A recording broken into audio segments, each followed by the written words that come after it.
Bugünkü videomuz bir kitab inceleme videosu olacaq. Bugün gözəl bir kitab tapdım, oxudum, bitirdim. Bunu sizinlə bərabər incələyəcəyik. Biraz necə deyim, qutu açılımı videolarına bənzəyəcək.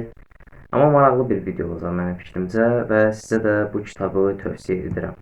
Bəli, kitabımız İradə tövsiyəsi kitabıdır. Jules Verne tərəfindən yazılıb. Möhtəşəm bir kitabdır. Gəlin kitabı tək-tək analiz edək. İlk maddə kitabın dizaynı. Kitab çox minimalist tərzdə dizayn olunub, yəni çox kiçikdir. Toplamda 180 civarı səhifədən ibarətdir. Yəni bölməklə məncə 1-2 həftə ərzində oxuyub bitirmək mümkündür. Və bəzi nəşriyyatlar üstündə Əlfəcin də hədiyyə verirlər. Yəni kitabın qapaq dizaynı çox xoşuma gəldi. Xüsusən də üzərində olan özünə inam, sevgi, məsuliyyət kimi yazılardan ibarət və tələbə şəklinin təsvir olunması da bir qədər tələbələr haqqında yazıldığı mesajında da kitabı daha oxumamışdan əvvəl verir.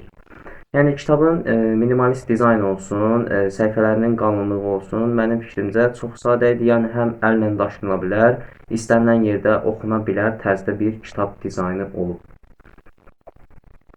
İkinci, kitabın ən sevdiyim xüsusiyyətlərindən biri bu oldu ki, kitab bilirsiniz ki, bir çox şəxsi nailiyyət, şəxsi inkişaf kitabları böyüklərin dilində yazılır. Necə ki, məsələn 25-26 yaş və 35-36, hətta 40-45 yaş üçün nəzərdə tutulmuş müəyyən kitablar olur. Amma bu kitab xüsusən tələbələr üçün, universitet tələbələri və ya imtahana hazırlaşan, xüsusən də yeniyetməlik dövrünə yeni addım atmış və ya yeniyetməlik dövrü zamanı müəyyən çətinliklərlə rastlaşan insanlar və ya şagirdlər üçün yazılmış bir kitabdır.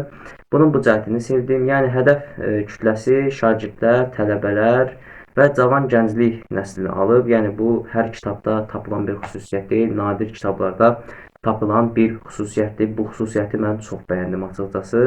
Bu cəhətdən də kitabda mənim kitaba qarşı müəyyən qədər bir sevgim yarandı. Yəni oxumağa dəyər bir kitab olduğu buradan bəlli olur.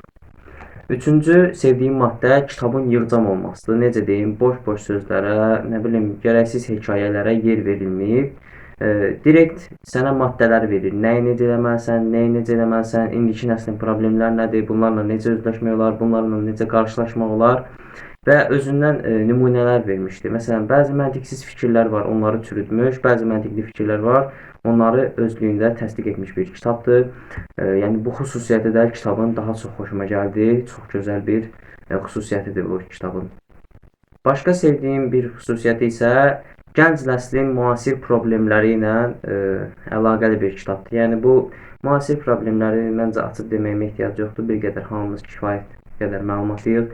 Müəyyən bağımlılıqlar var, müəyyən pis vərdişlər var, müəyyən aludəçiliklər var.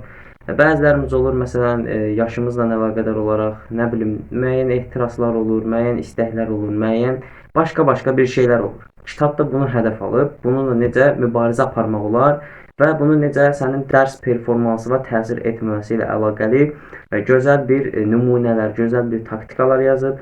Bu cəhət həqiqətən də hər kitabda tapılan bir xüsusiyyətdir, xüsusən də şəxsi inkişaf kitablarında. Bu xüsusiyyətinə görə bu kitab həqiqətən də bizim rəğbət hissimizi qazanır. Kitabın hədəfi iradə tərbiyəsini formalaşdırmaq və hər gəncin öz iradəsi üzərində müəyyən qədər söz sahibi olmasını sağlamaqdır. Bu cəhətdən Jules Verne düşünmənin gücü, iradənin gücü və müəyyən inanclar vasitəsilə necə insanların nələr bacaracağını başa salır. Bu istər dini inanclar olsun, istər mənəvi inanclar olsun.